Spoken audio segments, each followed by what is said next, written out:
Ladies and gentlemen, the President of the United States.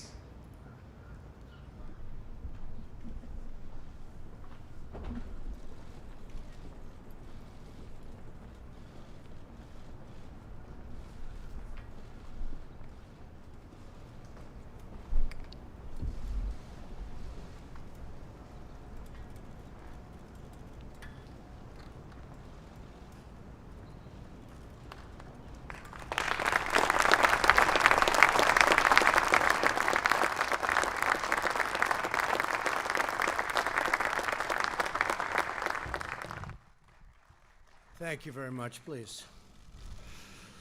And thank you all for being here as we take historic action to deliver a future of safety and security for Americans of every race, religion, color, and creed. We're joined today by law enforcement professionals and community leaders. Though we may all come from different places and different backgrounds, we're united by our desire to ensure peace and dignity and equality for all Americans. I've just concluded a meeting with incredible families, just incredible families that have been through so much. The families of Ahmaud Arbery, Botham Jean, Antoine Rose, Jamel Roberson, Adiana Jefferson, Michael Dean, Darius Tarver, Cameron Lamb, and Everett Palmer. These are incredible people, and it's so sad. Many of these families lost their loved ones in deadly interactions with police. To all of the hurting families, I want you to know that all Americans mourn by your side. Your loved ones will not have died in vain. We are one nation, we grieve together, and we heal together. I can never imagine your pain or the depth of your anguish, but I can promise to fight for justice for all of our people. And I gave a commitment to all of those families today with Senator Tim Scott and Attorney General Bill Barr. We are going to pursue what we said. We will be pursuing it, and we will be pursuing it strongly, Tim, right? Okay. I want to recognize Attorney General Bill Barr, who's spent so much time on this and other matters like this. Bill, thank you very much for being here, along with, great job you're doing. Along with Senate Majority Leader Mitch McConnell and Tim Scott, and they're going to be working on a Senate bill also that can go hand in hand with this. And also Representatives Kelly Armstrong, Louis Gohmert, Jim Jordan, Guy Reschenthaler, and Pete Stauber. And thanks also to Florida Attorney General Ashley Moody, the President of the Fraternal Order of Police, Pat Yos, President of the International Association of Chiefs of Police, Stephen Cass-Stevens, and many other law enforcement leaders who are going to be joining me at the signing. Today is about pursuing common sense and fighting for a cause like we seldom get the chance to fight for. We have to find common ground. But I strongly oppose the radical and dangerous efforts to defend, dismantle, and dissolve our police departments, especially now when we've achieved the lowest recorded crime rates in recent history. Americans know the truth. Without police, there is chaos. Without law, there is anarchy. And without safety, there is catastrophe. We need leaders at every level of government who have the moral clarity to state these obvious facts. Americans believe we must support the brave men and women in blue who police our streets and keep us safe. Americans also believe we must improve accountability, increase transparency, and invest more resources in police training, recruiting, and community engagement. Reducing crime and raising standards are not opposite goals. They are not mutually exclusive. They work together. They all work together. That is why today I'm signing an executive order encouraging police departments nationwide to adopt the highest professional standards to serve their communities. These standards will be as high and as strong as there is on earth. The vast majority of police officers are selfless and courageous public servants. They are great men and women. When others run away from danger, police run straight into harm's way, often putting their lives at stake to protect someone who they don't know or never even met. Great danger. Police officers run straight toward this incredible harm. Take the World Trade Center. They ran straight into the Twin Towers of 9/11. Many of them never returned. Never returned.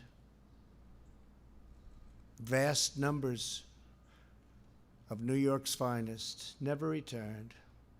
Last year, I presented the Medal of Valor to 6 heroic police officers who ended a murderous rampage so professionally in Dayton, Ohio. Hundreds of people would have been killed, surely, without them. We ask our police to put on the uniform and risk their lives for us every day, the least we deserve and the least we can do, because they deserve it so much.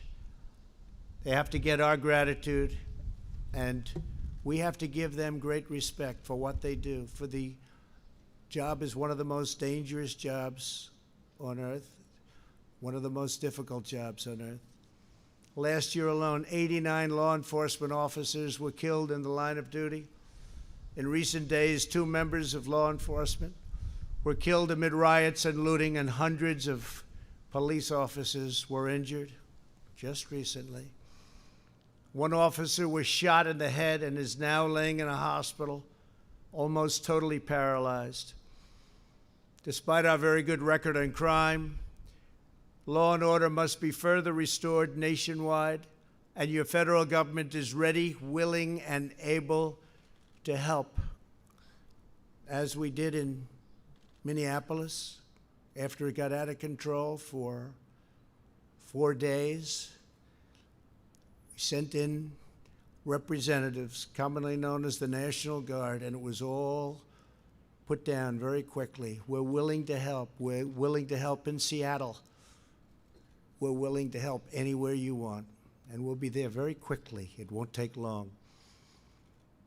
There will be no more looting or arson, and the penalty will be very grave for those who get caught. Violence and destruction will not be tolerated. We cannot do that. The looters have no cause that they're fighting for, just trouble. Every day, police officers make great sacrifices to keep our communities secure and safe. In 2018, our police arrested nearly 12,000 people for murder, 25,000 people for rape, and nearly 1.5 million for assault. Very dangerous criminals. In many cases, local law enforcement is underfunded, understaffed, and undersupported. 47% of all murders in Chicago and 68% of all murders in Baltimore went without arrests last year. Americans want law and order. They demand law and order. They may not say it. They may not be talking about it, but that's what they want. Some of them don't even know that's what they want, but that's what they want. And they understand that when you remove the police, you hurt those who have the least the most. Nobody needs a strong, trustworthy police force more than those who live in distressed areas, and nobody is more opposed to the small number of bad police officers, and you have them. They're very tiny. I use the word tiny. It's a very small percentage. but you have them. But nobody wants to get rid of them more than the overwhelming number of really good and great police officers. Some of them are standing with me and with me in the audience today, and I appreciate you being here. Thank you. Thank you. Great job. What's needed now is not more stoking of fear and division. We need to bring law enforcement and communities closer together, not to drive them apart. Under the executive order I'm signing today, we will prioritize federal grants from the Department of Justice to police departments that seek independent credentialing, certifying that they meet high standards, and in fact, in certain cases, the highest standard. That's where they do the best, on the use of force and de-escalation training.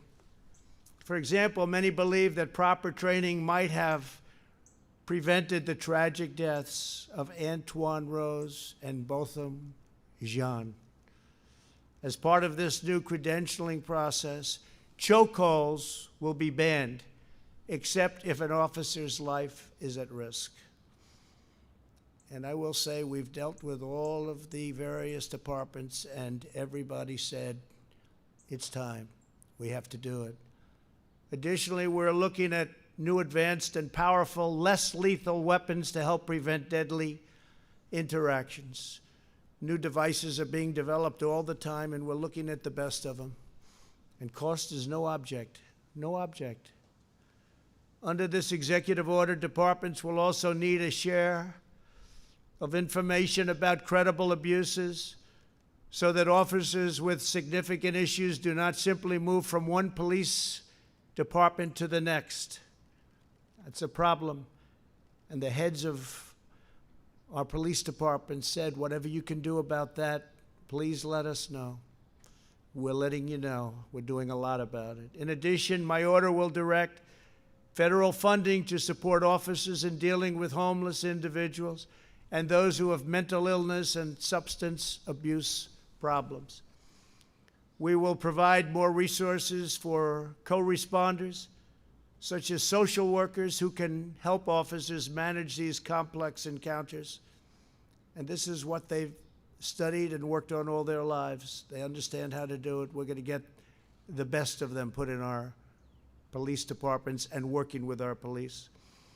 We will have reform without undermining our many great and extremely talented law enforcement officers.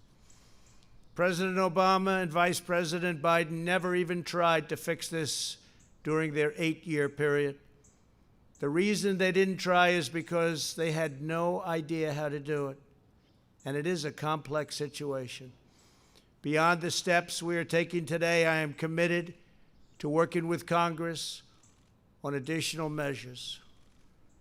Congress has started already, and they'll be having bills coming out of the Senate and possibly out of the House. And hopefully they'll all get together and they'll come up with a solution that goes even beyond what we're signing today. But this is a big, big step, a step that hasn't been taken before. But in order to make real progress on public safety, we have to break old patterns of failure. Many of the same politicians now presenting themselves as the solution are the same ones who have failed for decades on schools, jobs, justice, and crime. They are all often, unfortunately, the same politicians running the cities and states where help is most needed. It's an attitude, and it's not working. Today's action is a big part of the solution to restoring, renewing, and rebuilding our communities. For the last 3.5 years, my administration has been focused on creating opportunity, fighting for equal justice, and truly delivering results. Nobody has ever delivered results like we've delivered. Nobody's come close. And we worked with some great people. We worked with fantastic people to get it done. We enacted landmark criminal justice reform, something that nobody else could get done. They tried, and they couldn't even come close. So we got it done, and we got it done powerfully, and people appreciated it. But it's something that, with all the work and all the talk for so many years, criminal justice reform, nobody else could get done. We secured permanent and record funding for HBCUs, that's historically black colleges and universities, numbers that they never thought were possible, and long-term financing, because they would come back to the White House. After my third year, I said, "Why are you here again?" Great people, about 42 people, the heads of black colleges and universities, great people. They do such an incredible job. And I'd see them after the third year. I say, "Why are you doing this?" "We need money again." I said, "Don't we set it so you have like a 10-year program, a 5-year program?" "No, sir, for years and years we've had to come back every single year." I said, "Well, the only bad thing about what I'm going to do is I'm going to give you long-term financing and I'm going to up the amount, but I won't get to see you anymore. So that's the bad part. But you can focus on education now instead of worrying about dealing with us in Washington." So we did that for the historically black colleges and universities. I'm very proud of it. They're incredible. They're incredible people. Got to know a lot of the heads of those colleges. They do an unbelievable job and don't get the kind of notoriety that they should have. We expanded affordable options for better health care. We created opportunity zones with Senator Tim Scott. Brought it to me. We didn't know if we could get it past him, right? But we got it passed, and I think it's probably one of the great things that we've done in this administration. Tens of thousands of jobs, billions and billions of dollars being brought into areas and neighborhoods that would never, ever, ever be taken care of monetarily. Areas that didn't have 10 cents put in them for years and decades, and now people are investing, thriving, and the jobs have come back. We achieved the lowest black, Hispanic, and Asian unemployment rates in American history, and we will do it again. We'll do it again. We're fighting for school choice, which really is the civil rights of all time in this country. Frankly, school choice is the civil rights statement of the year, of the decade, and probably beyond, because all children have to have access to quality education. A child's zip code in America should never determine their future, and that's what was happening. So we're very, very strong on school choice, and I hope everybody remembers that. And it's happening. It's already happened, but it's happening. We have tremendous opposition from people that know they shouldn't be opposing it. School choice. All children deserve equal opportunity because we are all made equal by God. So true. A great jobs market and thriving economy is probably the best thing that we can do to help the black, Hispanic, Asian communities. We saw that just recently prior to the virus that came in from China just a few months ago. What a horrible thing it was all over the world, 188 countries now. And I just want to say we've done incredibly well. We're doing well. Things are happening that nobody can even believe. Our country is opening up, and it's opening up rapidly. We had the best unemployment and employment. We had best unemployment and employment numbers. Think of that. In the history of our country, we're up to almost 160 million people working. There was never anything even close. And that's for almost every group, including black, Hispanic, Asian, women, young people, old people, young people without a high school diploma. Every group. Everybody was thrilled. Everybody had just about high-paying jobs. Our country was never in a better position, and we were planning on massive growth. It was happening. It was already there.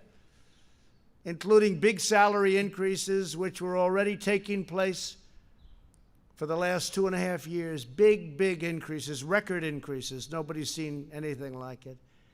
And then we got hit by the virus, along with the rest of the world, and now I'm building it up again. Here we go again. But I'm building it up again, and it's moving fast. And it will be even better than before, because we also learned it will be better than before. Jobs are rapidly coming back. And retail sales that were just announced 2 hours ago, just a little while ago, they're up a staggering 17.7%. Amazing. The projection was anywhere from 6 to 8%. We're up 17.7%. And what does that mean? The stock market went through the roof. These good numbers, they drove it up to a level that we're almost at the same level. Hard to believe. We're getting very close to the level we were before the pandemic and before all of the things that you've seen happened. That's a great thing, because ultimately it's about jobs. It's about, the government can never do anything like a great job for a person where they look forward to getting up in the morning and going to work and getting a much bigger check than they could ever get otherwise. Today and over the last 60 days, we've had one of the biggest stock market increases in the history of the stock markets. And 2 weeks ago, the 50-day increase was the single biggest. Unless my formula is tampered with, we will soon be in a stronger position than we were before the plague came in from China. When the numbers reach the point that I know they will, there will again be a great unity and a great spirit in our country. People will have that job back that they might have lost. They'll be making even more money than they did before. We have some brilliant people working with me, and we put it together. We did it once, and we're very easily doing it again. We're way ahead of schedule. You'll see that. You'll see the third quarter numbers will be very good. You'll see fourth quarter will be really good, and you'll see next year will be one of the best economic years this country has ever had.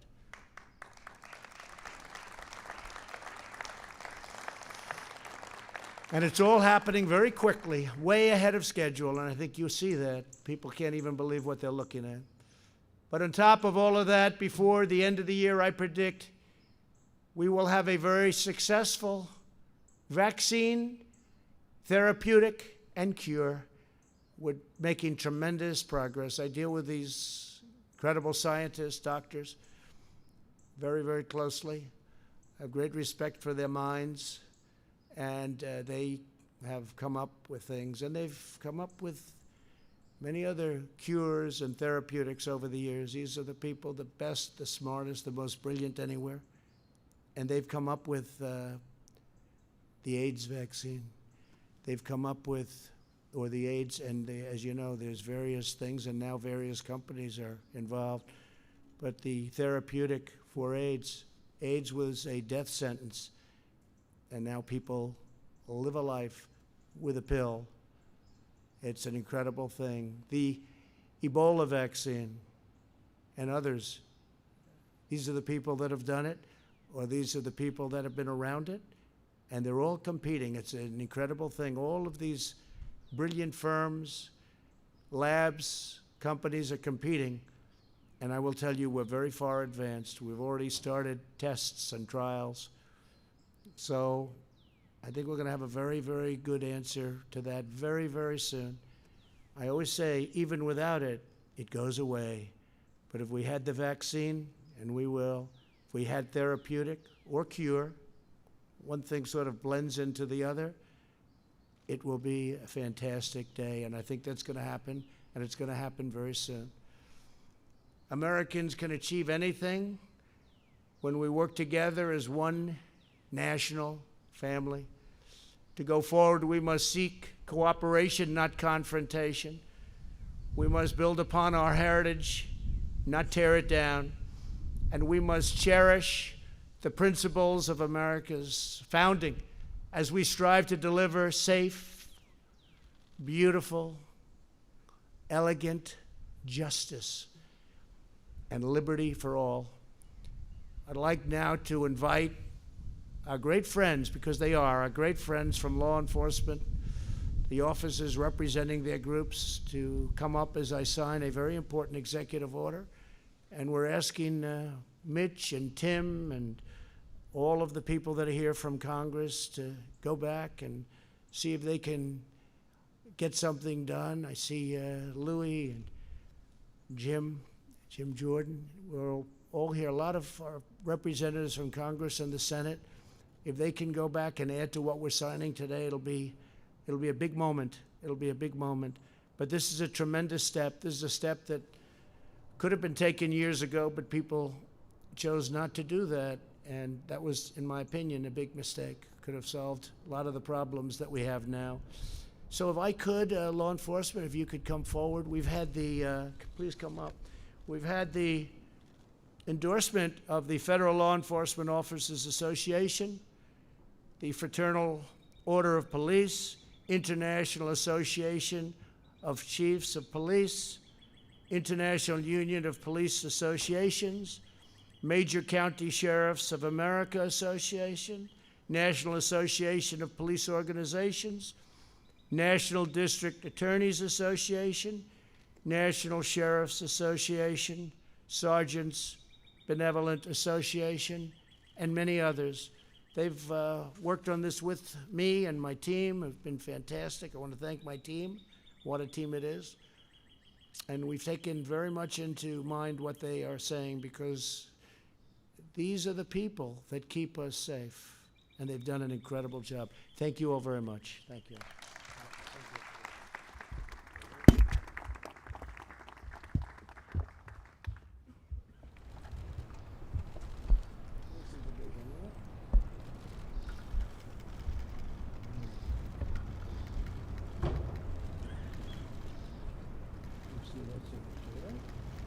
Thank you very much.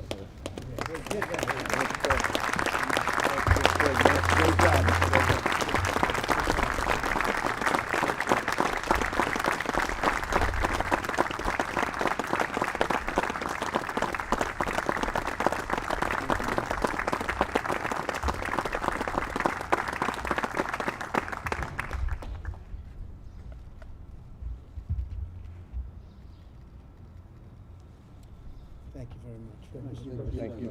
Take one of these for yourselves. Okay. Thank you very much, everybody.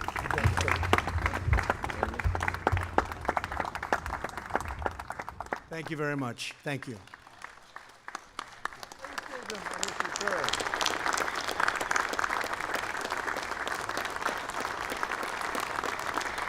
Is there systemic racism in policing, sir?